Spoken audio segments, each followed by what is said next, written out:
Assalamualaikum warahmatullahi wabarakatuh. Liridho illahi ta'ala wa khususan aba'ana wa ummahat wa jadi wa jadat bibarakati suratil fatihah. A'udzubillahi minasyaitonir rajim. Bismillahirrahmanirrahim. Alhamdulillahirabbil alamin arrahmanirrahim maliki yaumiddin.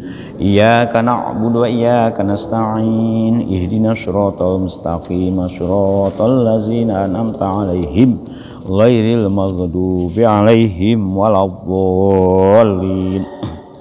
Bismillah, alhamdulillah, la haula wala quwata illa billah.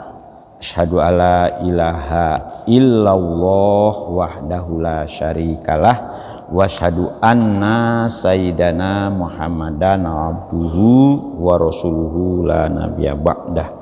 Allahumma ya muqallibal qulub tsabbit qulubana ala dinik. Allahumma ftah qulubana ka futuhil arifin wa nawwir qulubana bihidayatil yaqin. Rabbi sahri sadri wa yassirli amri wahlul 'uqdatam min lisani yafqahu qauli. Alhamdulillah para ibu, para bapak, kita teruskan malih nggih nyempurnakan wiridan kita. Setelah dalam rangka ya mudah-mudahan termasuk manjalasa fi majlisil ilmi. A'udzubillahi minasyaitonir rajim. Bismillahirrahmanirrahim. Kan itu. Yauma tajidu kullun nafsim ma amilat min khairim muhdara kan. Wa ma amilat min su'in tawaddu law anna bainaha wa bainahu amadam ba'ida wa yuhadzirukumullahu nafsah wallahu ra'ufum bil ibad. Masih surat Ali Imran, masih ayat sebelum ayat 30 ya. Kemarin kita sudah diingatkan oleh Gusti Allah ya. Jadi wa ing tuhfu ma fi sudurikum kul ya, ing tuhfu ma fi sudurikum, katakanlah wahai Kanjeng Muhammad lahum. Nah kulnya ini kepada orang-orang yang beriman. Kemarin kan wa, jadi kul ing tuhfu nya itu kepada orang yang beriman, seandainya kalian menyembunyikan ma fi sudurikum, apa saja yang di dalam kerenteg hatimu ya. Jadi menyembunyikan tentang apa? Mimulatihim, mimuwalatihim, menyembunyikan gara-gara kita memilih nun sewu ini, memilih pemimpin kafir, memimpin orang yang kita untuk dijadikan ulil amri yang ngurusi urusan kita, orang kafir. Nah, makanya monggo orang yang ini ngerevisi apa mereview, bukan yang kemarin. Nah, jadi ini fokusnya 3 ayat ini dari ayat yang sebelumnya palaisa min dunillahi min syai'in itu diteruskan malih di sini autubduhu utawa awakmu jelas-jelas. Nah itu bahasanya lebih kerennya aitudhiruhu, jelas-jelas memilih orang yang tidak beriman untuk jadi pemimpin kamu. Wah, jadi sebetulnya tugas orang Islam memilih sesama muslim untuk jadi pemimpin itu kewajiban agama gitu loh. Jadi jangan dianggap kita ini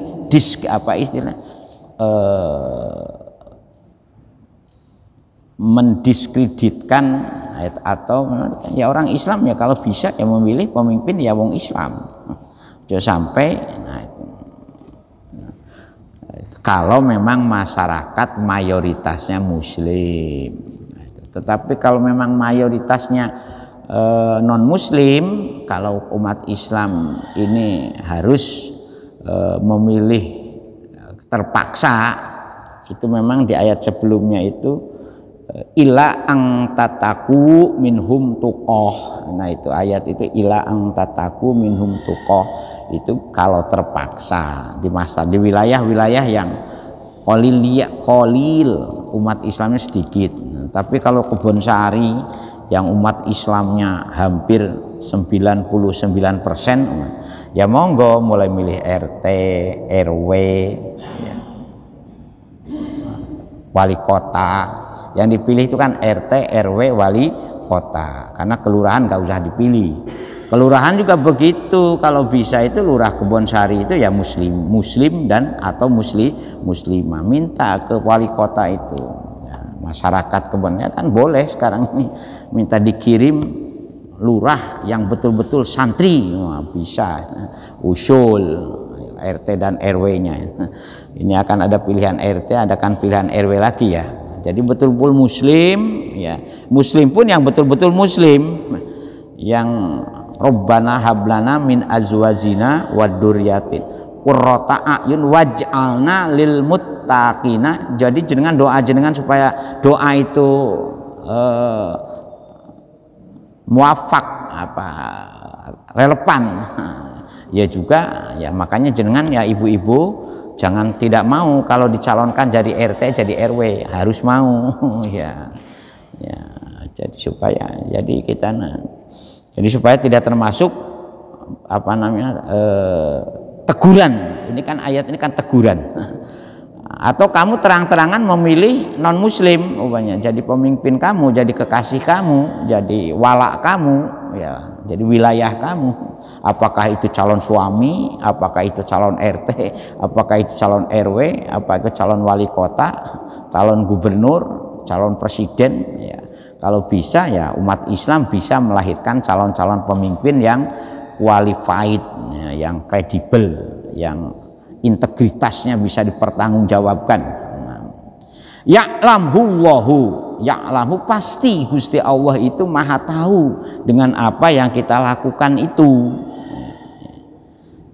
Wa uta Gusti Allah iku ya'lamu ma fis sama. Jangan meremehkan, jangan dikira. Makanya ala kulli syai'in qadir. Ya, itu tafsiran dari ala kulli syai'in qadirun wa minhu ta'zibu man walahum. Sebagian dari kemahakodiran Gusti Allah, kemahakuasaan Gusti Allah itu diantaranya Gusti Allah akan menyiksa orang-orang yang memilih pemimpinnya yang bukan orang Islam, yaitu. Nah sekarang ini mungkin ini akan ada azab, ya umpamanya ya musibah macam-macam, apalagi pemimpinnya menghalalkan Halloween umpamanya, Halloween yang memakan korban berapa? 156 orang. Di mana? Di Korea. Nah itu di Jakarta juga kan tempo hari ono pertunjukan musik ya 2 hari yang lalu, 3 hari yang lalu. Berapa itu yang itu belum lagi belum kanjuruhan selesai ya kan itu. Sampai akhirnya siapa? Menteri Sandiaga Uno itu kan memanggil EO event organizer ya itu. Ya memang Gusti Allah ini nggak iso dibohongi kita ini, nggak usah membohongi Gusti Allah lah, nggak usah ngereko-reko Gusti Allah lah. Gusti Allah itu maha tahu segalanya, apa yang ada di langit maupun apa ada yang di bumi. Ojo ngereko-reko.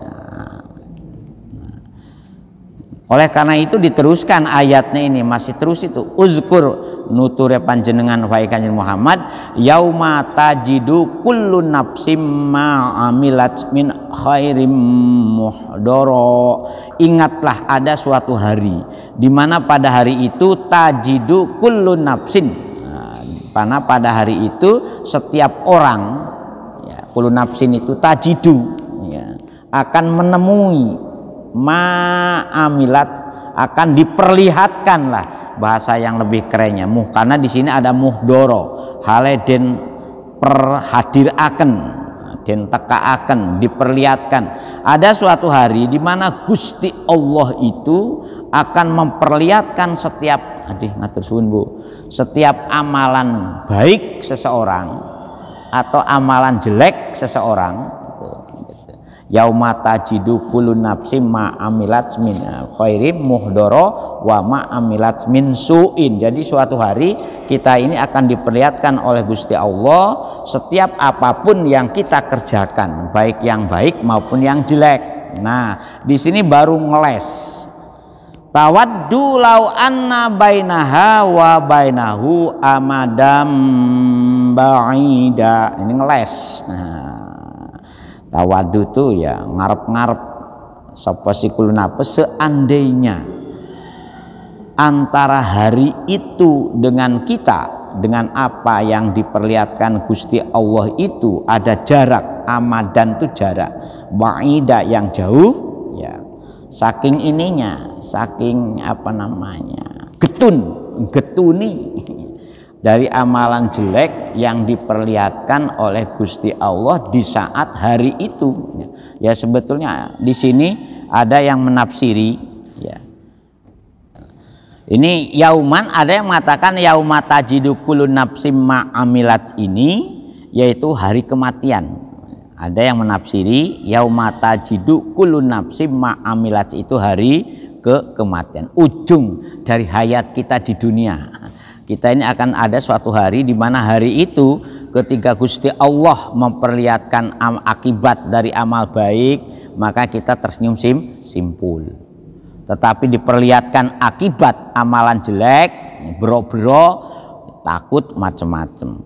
Makanya monggo kita ini mempersiapkan diri ya.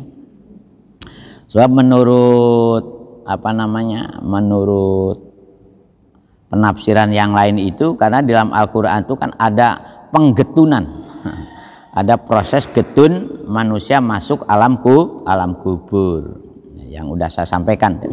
Jadi getun itu ada tiga akibat. Satu, getun gara-gara mati kafir ya, di surat ini juga, ini nanti ayat berapa ini, getun gara-gara mati kafir. Getun juga akhirnya. Yang kedua, getun orang Islam tapi tidak sholat, lam naku minal musholli. Nanti getune yang mau minta ampun itu. Getune wong ngaku Islam tapi ora gelem sholat. Getunnya luar biasa. Kenapa? Sholat itu merupakan roksu kuli ibadatin, endase kepalanya dari semua amal kita. Nah, sholat. Jadi getun itu ada tiga, yaitu satu, kalau mau mati loh Bu, mau masuk alam kubur itu sudah diperlihatkan, namanya sakaratul maut, itu sudah diperlihatkan. Jadi monggo panjang pirsani coba tiang ing sudah menjelang detik-detik. Ya kalau seperti Yakub, Nabi Yakub itu menjelang wafatnya beliau membuat pernyataan idhadar Yakubul maut itu kan, mata buduna mim ba'di, diceluk anak-anaknya, wahai anak-anakku mata buduna mim ba'di, dalam surat Al-Baqarah itu ya. Nah kan sudah, wahai anak-anakku opo sing awakmu sembah, iki aku iki sedang detik-detik mengakhiri ya, masa di dunia. Na'budu ilahaka wa ilaha abaika. Kalau anak-anak kita bisa mengatakan na'budu ilahaka, insya Allah kita mewarisi anak yang soleh ya. Nah, makanya surat An-Nisa ayat 9 itu tafsir dari ya, orang meninggalkan anak duriyatan di'afa. Insya Allah kalau nggak salah surat An-Nisa ayat 9 nih, itu. Nanti kita ketemu lah. Nah, itu kalau wahai orang-orang yang beriman, perlulah kita waspada. Sebelum meninggal dunia itu jangan sampai kamu mewarisi anak putumu dalam kondisi durriyatan di'afa, kondisi yang lemah. Banyak yang menafsiri lemahnya itu bukan lemah ekonomi, tapi lemah secara imani ya. Kalau lemah ekonomi, nah dan konon ayat itu ketika zaman perkabean dulu dijadikan sarana untuk apa namanya mempercepat proses kesejahteraan rakyat. Zaman Orde Baru ada KB kan, Bu. Sekarang ini kok KB gak disuarakan lagi, Bu? Gimana ibu-ibu? Keluarga berencana masih disuarakan nggak sekarang ini? Kok rasanya gak begitu ini? Gak. Jadi durriyatan di afa itu ayat dalam surat An-Nisa itu sering diartikan juga untuk bagaimana orang tua itu jangan sampai mewarisi anaknya dalam ekonominya kondisinya lemah ekonomi.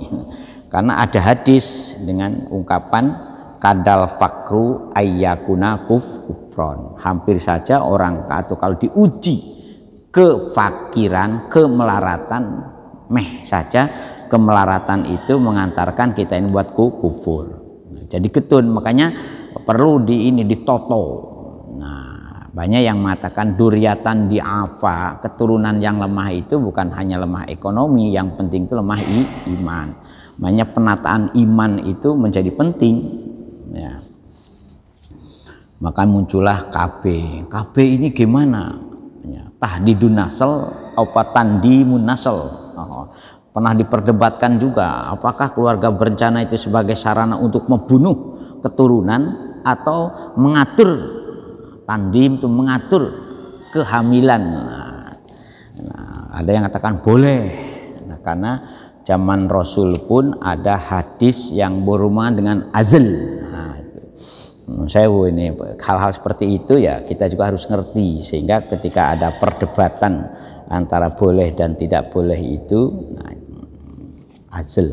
Ngetos azl, ibu-ibu pernah dengar nggak azl? Ini kan cerita orang dewasa, cerita orang dewasa azl. Siapa yang sudah tahu ngacung, tapi gak usah diomong.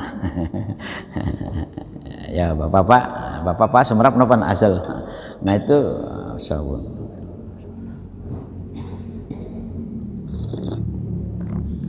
Ya karena kita ini dalam literasi, ya kita harus ngerti juga. Jangan sampai tidak ngerti. Alhamdulillah. Gara-gara azl. Nah yang kedua getun, orang yang meninggal ngaku Islam tapi boten purun sok. Ada dalam surat apa itu? Banyak itu, lebih dari 10 ayat dalam Al-Quran itu yang memberikan gambaran kalau orang mati ngaku Islam tapi orang purun sok sholat. Ada yang dikatakan orang munafik dalam Al-Quran itu sebutannya itu. Ada yang mengatakan orang yang tuno itu khosir bahasa Al-Qur'annya itu rugi.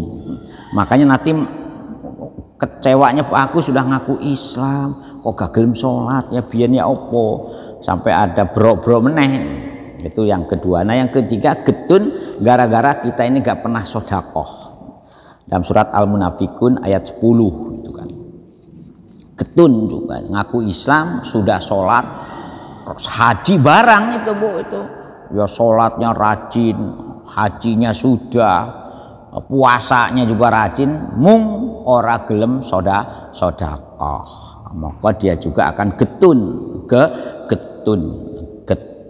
Nah, getun bahkan bisa malah macam. Nah ini monggo. Nah ya, sehingga yaumata jidu kullu nafsin itu ada yang menafsiri bahwa hari itu hari di mana kita ini masuk alam kubur, hari di mana masuk alam kubur.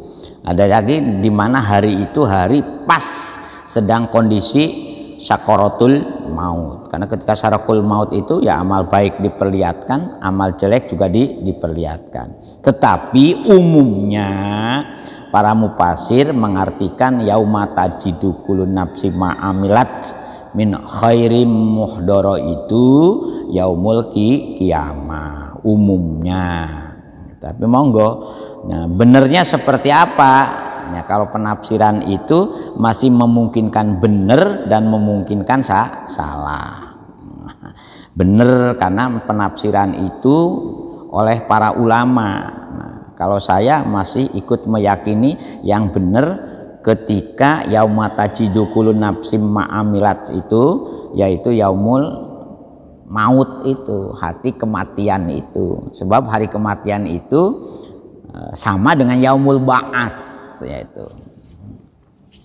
Makanya wong mati itu perlu didoakan, Pak. Perlu didoakan. Walaupun matinya ini ya kategorinya mati syahid umpamanya ya, seperti keenam. Yang insya Allah minggu depan kita akan mengingati tahun kedua ya wafatnya Yai Faisal ya kalau tidak salah. Jadi gak kroso ya, sudah mau masuk 2 tahun, gak kroso.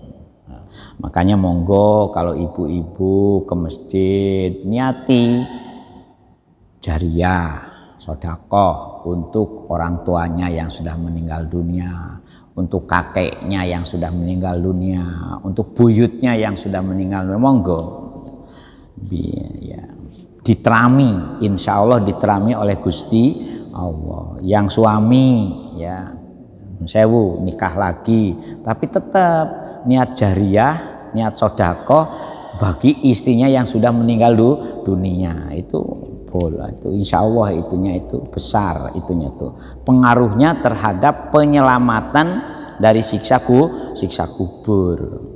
Ibunya juga begitu, suaminya sudah meninggal dunia, sekarang sudah punya suami lagi, niati. Nah itu jangan mikir bagaimana supaya nikah lagi, niati aja sodakoi untuk mantan suaminya yang sudah meninggal dunia.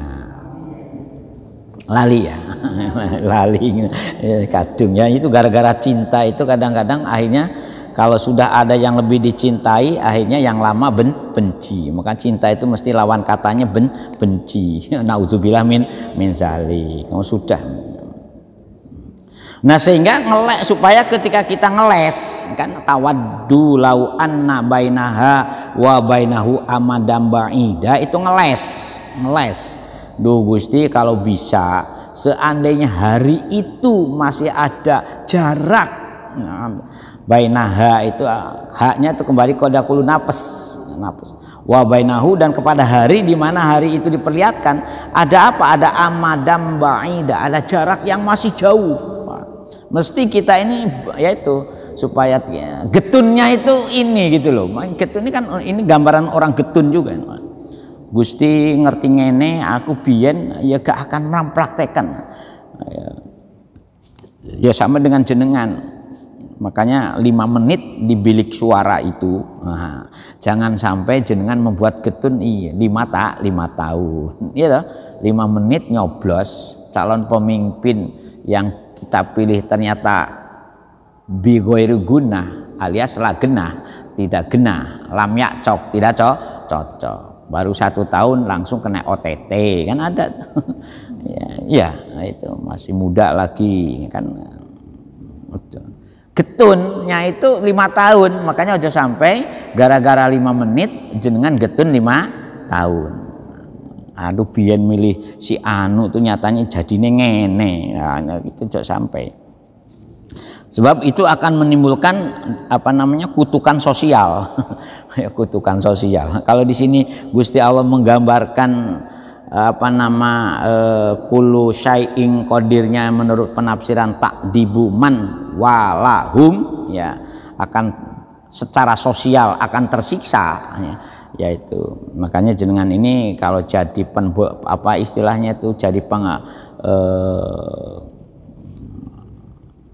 kan ada bohir, apalagi sekarang ini masalah pilihan itu ada bohir-bohirnya, aduh ngeri. Jadi ada investor, siapa yang harus jadi itu ada ini. Ya, makanya akhirnya seperti yang ditanyakan oleh bapak kita, gimana akibatnya ya? Kalau akibatnya sekarang muncul apa namanya, alam menggeliat Gusti Allah ya, karena Gusti Allah menjanjikan ala kulli, hati-hati loh, aku itu maha kuwasa dari apa yang kamu reka-reka itu. Makanya kalau nanti muncul siksa sosial ya, siksa sosial mungkin resesi ya, mungkin ekonomi kita kolap akhirnya karena gara-gara salah perencanaan atau bagaimana, itu bisa terjadi. Itu bisa terjadi, ngeri itu kalau terjadi seperti itu, sehingga kutukan sosialnya itu ya, walaupun masih ada harapan selama kamu masih beristighfar di tengah-tengah mereka, masih ada harapan pertolongan Allah Subhanahu wa Ta'ala, harapan. Tapi ya memang gak usah ini ya. Makanya kaderisasi calon pemimpin ya, kemudian kaderisasi calon ibu yang baik. Jadi ibu punya anak perempuan itu sama dengan harus bisa mendidik ya nopo, kaderisasi calon ibu yang baik. Kalau jenengan kan sudah bersyukur karena ibu-ibu jenengan sudah bisa melahir jenengan berperilaku kados ngeten niki, rajin jamaah subuh, mantun subuhan, cik mirang akan pengawasan. Ibu jenengan kan bisa melihar jenengan seperti ini. Tapi apakah jenengan besok anak panjenengan bisa mengikuti jenengan seperti ini? Yaitu yang harus dipertanyakan.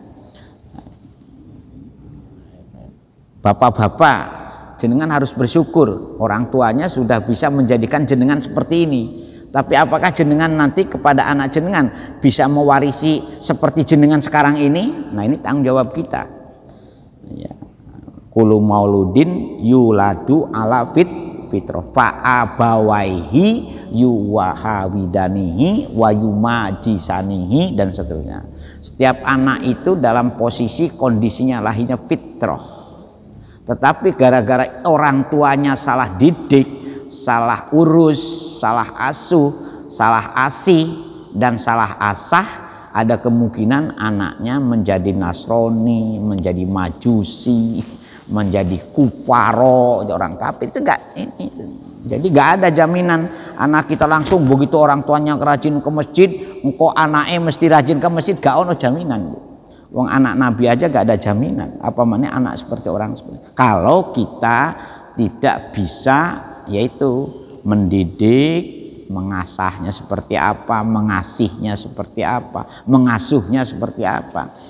Nah, apalagi sekarang ini banyak ibu-ibu itu yang ngasuhnya diserahkan kepada pembantunya.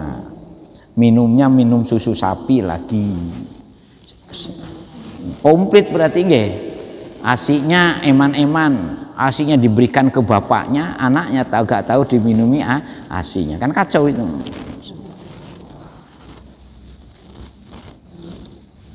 Alhamdulillah. Bukan berarti memang kita harus jujur itunya kan. Ditambah asinya asi sapi plus nutrisinya kadang-kadang setengah-setengah halal. Tambah kacau lagi itu.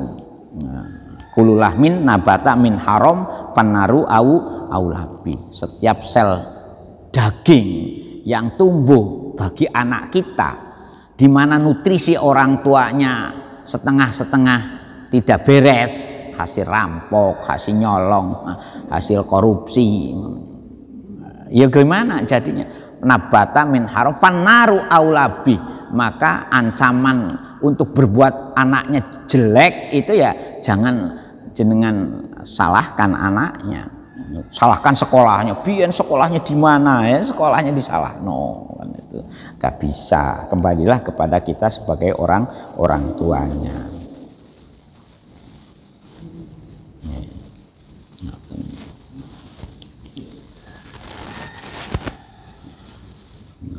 Jadi amadam ba'ida, dia berapa namanya, getuni. Gusti kalau ngerti ngene aku iki yo sajane seandainya masih ada waktu, masih ada jarak antara yaum tajidu kullu nafsin ini dengan apa yang panjenengan apa namanya siksakan ya. Kalau yang amilatnya min khairin yo enak, langsung tersenyum-senyum, alhamdulillah aku yang ninggali anak, ya sudah anak-anakku yang insya Allah sudah gelem rajin ngikuti bapak. Makanya kalau anak ikut ke masjid ya monggo, ya, rodo dablek-dablek sedikit di masjid ya jangan jangan terlalu di apa gelem nang masjid aja sudah untung-untungan, masuk pelayanan nang masjid. Wong Rasulullah ini ya cucunya ketika sholat ayo gelantungan di pundaknya ya, supaya anak juga akrab dengan di masjid. Ya memang perlu ditertibkan supaya tidak banyak mengganggu, tetapi jangan sampai anak itu wedi aku nang masjid, makanya masjid Al Hikmah ini wah anak kecil digorak namanya itu digurak. Nah itu jangan sampai ada kedengaran gara-gara menertibkan dianggap di masjid digurak. Nah, oleh karena itu kalau jenengan bawa anak ya bapaknya itu ya harus anaknya ditaruh di sampingnya, jangan anaknya dibiarkan taruh sampingnya, saling menjaga. Dan saya senang itu kalau bapak-bapak itu. Supaya kita tidak termasuk ayat ini nanti, ayat getuni ya. Dan kita jadi pengurus masjid juga jangan dianggap jadi penangawon, takut aku sholat nang masjid Kebonsari wah aku kagelem sholat. Ya perlu memang ketika ke masjid dari rumah orang tuanya juga ngingat, karena kalau nang masjid sing api ya ojo dolanan, ojo pencolotan. Makanya sekarang ngaji itu kita tempatkan di masjid lagi itu anaknya, alhamdulillah lah, supaya mereka akrab dengan masjid. Walaupun memang yang bagus di kelas, tetapi ya karena kita belum bisa membangun kelas untuk ngaji ya di masjid saja kan lebih bagus. Alhamdulillah. Monggo kalau jenengan sore kan seneng itu lihat anak-anak ya pelayanan, yang penting ojo sampai pelayanan nang dalan supaya tidak ketubruk sepeda. Jadi goyatan fini hayatil bu'di, maksudnya amadam ba'ida itu yaitu jarak di mana jarak itu sangat jauh gitu loh. Fala yasulu ilaiha, sehingga dengan jarak yang jauh itu seolah-olah kita dengan yang dituju itu tidak bakal sampai. Fala yasilu, ora bakal sampai, ora bakal tumeko ilaiha marin. Jadi antara kita dengan, jadi saking ininya lah, saking ini kan metafora, ngertos metafora, perumpamaan. Orang getun itu mesti kan itu antara yang digetuni orang bakal kembali lagi kan ngoten. Ini metafora, jadi ungkapan seperti ini kategorinya kiasan. Nah, bahasa kiasan, nah, bahasa Maduranya metafora. Jadi Al-Quran itu banyak. Nah, jadi ungkapan-ungkapan yang bersifat metafor itu. Metafora. Sehingga ketika mereka itu getuni wa yuhadzirukumullahu nafsahu ya. Wa yuhadiru itu yang medeni, mengingatkan, menakutkan sapa Gusti Allah kum ing sira kabeh orang yang beriman ini ya, nafsahu ing dhateng Gusti Allah. Jadi karena peringatan dari Gusti Allah seperti itu ya, mereka ini ya kurriro den baleni banyak ini kan ayat seperti ini, yuhadzirukumullahu nafsa itu den baleni opo ungkapan yang memberi gambaran orang getun ketika mati tidak membawa amal yang baik ya, ketika kita di dunianya tidak memperhatikan kalau dunia itu hanya sementara dan ujian, karena yang abadi itu nanti setelah masuk kubur. Jadi setelah masuk kubur itu kita akan ada keabadian.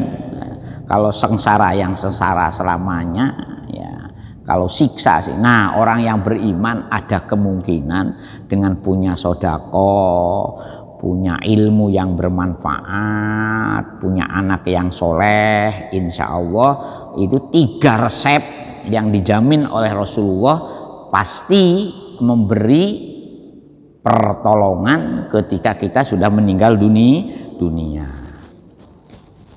Makanya kalau anaknya sudah kaya-kaya Bu, itu sekarang ini sudah mulai ada warisan itu tidak dibagi waris kepada anak-anaknya.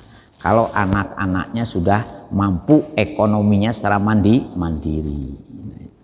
Ada sekarang ini keluarga yaitu diapakan? Disumbangkan kepada lembaga amal. Walaupun lembaga amal itu yang ngurus ahli warisnya sendiri, boleh. Jadi kalau umpamanya jenengan orang kaya, anaknya sudah mapan ekonominya, rumahnya sudah punya 100 rumah, dengan punya warisan banyak, supaya sama-sama bisa menikmati, mbahnya bisa menikmati, anak cucunya akan menikmati pahala di akhirat, makanya hartanya itu diwakafkan. Diwakafkan semuanya itu. Saya nemui beberapa orang tokoh di Jawa Timur ini, setelah diwakafkan bentuk yayasan. Yayasannya keluarganya sendiri, pengurusnya itu. Anak pertama sebagai pembinanya, anak kedua sebagai organ pengurusnya, saudara yang lainnya sebenarnya. Kemudian dilola. Dan ini ternyata berkahi. Nah, apakah kalau suatu ketika anak-anaknya bangkrut umumnya, apakah harta yang sudah diwakafkan itu atau yang sudah disodakoh jariahkan itu bisa diambil lagi? Ya, yang diambil itu bukan pokoknya. Jadi orang yang ngelola dari aset itu masih mendapatkan imbalan, boleh. Nah, itu boleh. Makanya dia bisa membuka banyak lapangan kerja. Ya, kemudian anak-anaknya sendiri ya gak usah kerja di tempat lain, senang yayasan sendiri aja kerjanya. Nah, itu ada seperti itu. Mudah-mudahan kita iso nurut, bisa mengikuti jejak-jejak seperti itu. Kalau untuk baik kan boleh. Nah ini wallahu utawi Gusti Allah iqra'ukum bil ibad. Raub itu maha lembut. Maha welas di atas rohim. Raub sangat lembut, sangat maha welas, maha kasih ya. Bil ibad. Nah di sini taksisnya bil ibad, kepada hamba-hamba kaulo yang senang. Jadi ibad itu gambaran orang yang beriman, yang bertakwa, yang sudah pasrah nang Gusti Allahnya bongkoan. Ya, bongkoan. Abdun itu sudah orang yang takwanya jelas, ya, Islamnya jelas, mukminnya jelas, semua hidupnya sudah dipasrahkan kepada Allah Subhanahu wa taala. Dalam derajat makomat, tahapan-tahapan orang kembali pada Gusti Allah dengan sempurna, ibad itu sudah pada taraf tawakal. Tawakal ala Allah wa tawakkal ala Allah, tawakal. Nah, itu.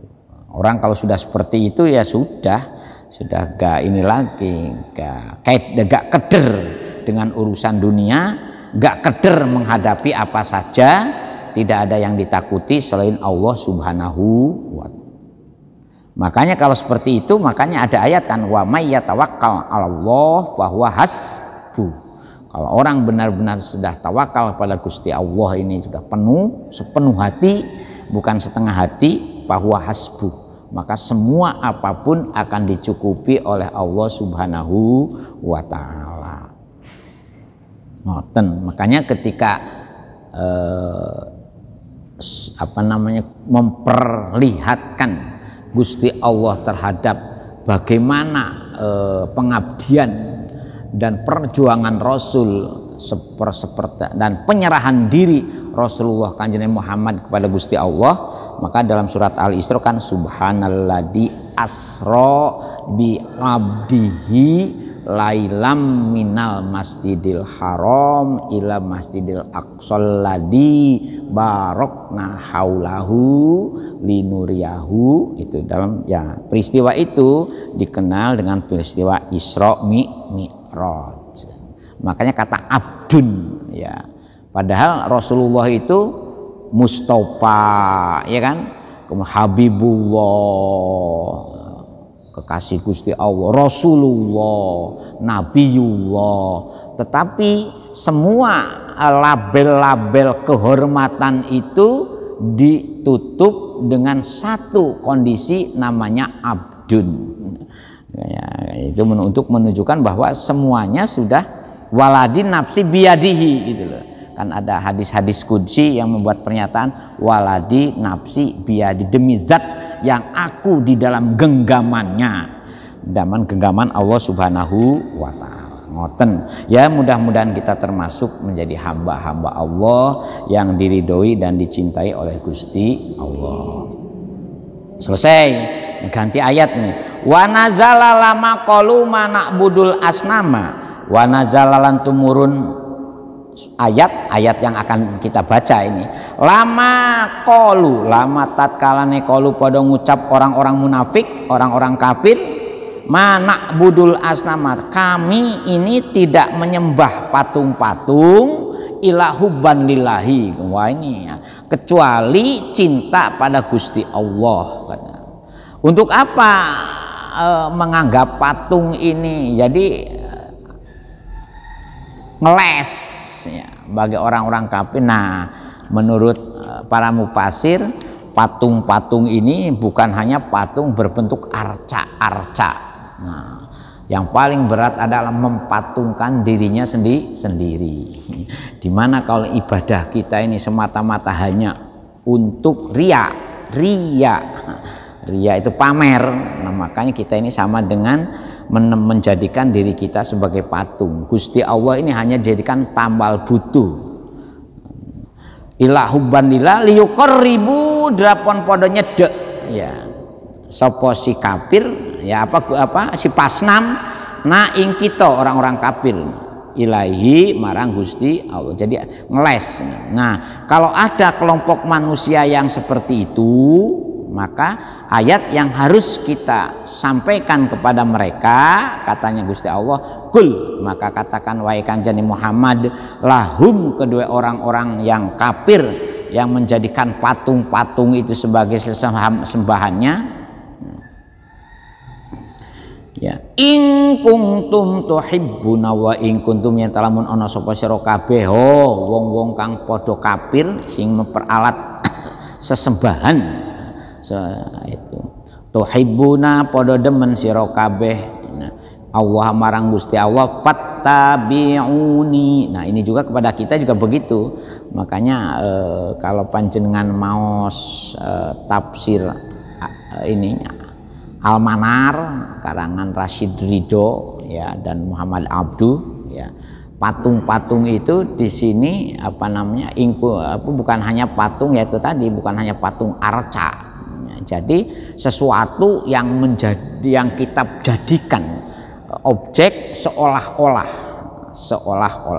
maka muncullah istilah bid'ah, takhayul, khurafat. Itu sebetulnya karena ada cerita seperti ini.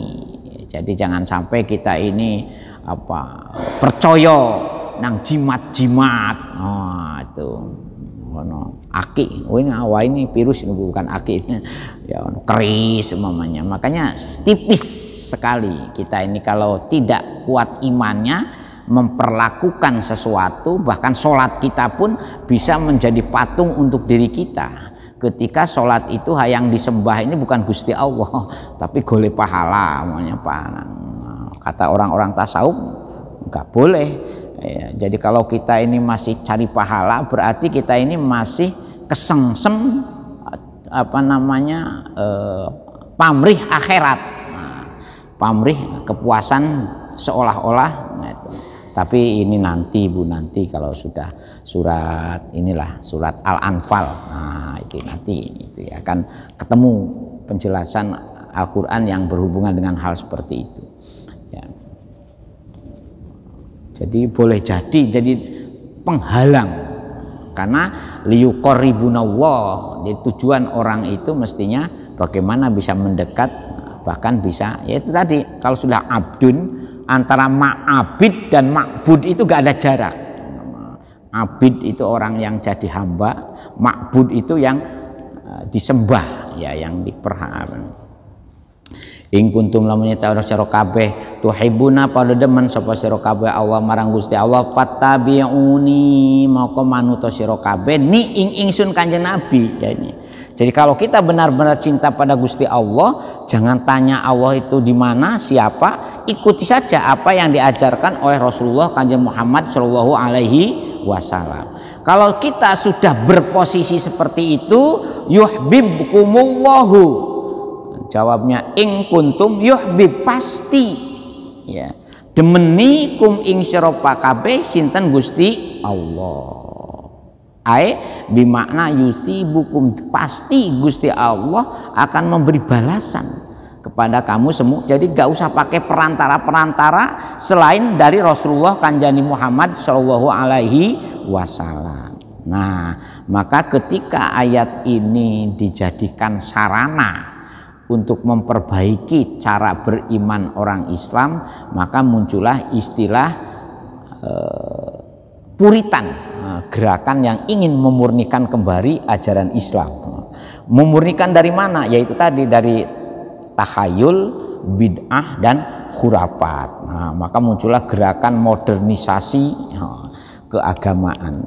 Wa yaghfir lan bakal nyepuro sinten Gusti Allah lakum marang sira kabeh, nyepuro dunubakum ing pira-pira dosa sira kabeh. Wallahu utawi Gusti Allah iku ghafurun, zat kang mau nyepuro, rahimun tur maha welas asih. Ghafurun marang sinten? Liman ittaba'ani, liman kedhe sinten mawon ittaba'a tabba'ani, limanit ittaba'an, kepada orang-orang yang sudah, ini taba'a itu fil madi, yang sudah taat nang ingsun, katakannya Nabi, ya. Taat ma ing napa mawon salapa kang wis dijelaskan lebih dahulu minhu saking man itu qabla zalika sadurunge. Jadi ayat penjelasan yang berhubungan dengan bagaimana orang-orang kafir, artinya ngapunten, nah itu artinya kalau ibadah kita pun belum ditoto niatnya secara baik, belum ditoto hatinya secara baik, belum ditoto maksud ibadah kita sesuai dengan janji panjenengan, inna sholati, terus wa nusuki wa mahyaya wa mamati lillahi, belum dicemplungkan kepada lillahi. Kekhawatiran-kekhawatiran yang digambarkan dalam surat ayat ini masih mungkin. Kalau kinten cekap sak monten rumin nggih. Nah, ini kebetulan ini saya harus ke Lumajang, doakan mawon jam 8 atau jam 9 harus sampai di Lumajang. Mudah-mudahan bisa selamat lancar. Al-Fatihah. Auzubillahi minasyaitonir rajim. Bismillahirrahmanirrahim. Nasta'in shiratal mustaqim shiratal ladzina an'amta 'alaihim ghairil maghdubi 'alaihim alhamdulillahi min hamdan na'imin hamdan syakirin hamdan yu'afi ni'amah wa yukafi mazida ya rabbana ka ahlana wa auladana wa talamidana min ahlil ilmi wa ahlil khair wa dzurriyyatina qurrata a'yun waj'alna lil muttaqina rabbana zalamna anfusana wa illam taghfir lana wa tarhamna lanakunanna minal khasirin rabbana qulubana ba'da idh hadaytana min ladunka rahmah innaka antal wahhab rabbana atina fid dunya hasanah wa fil akhirati hasanah wa qina azabannar subhana rabbika rabbil izzati amma yasifun wa salamun alal mursalin walhamdulillah. Sekurang-kurangnya aku pangkan ihdinas siratal mustaqim. Assalamualaikum warahmatullahi wabarakatuh. Astaghfirullah rabbal baraya astaghfirullah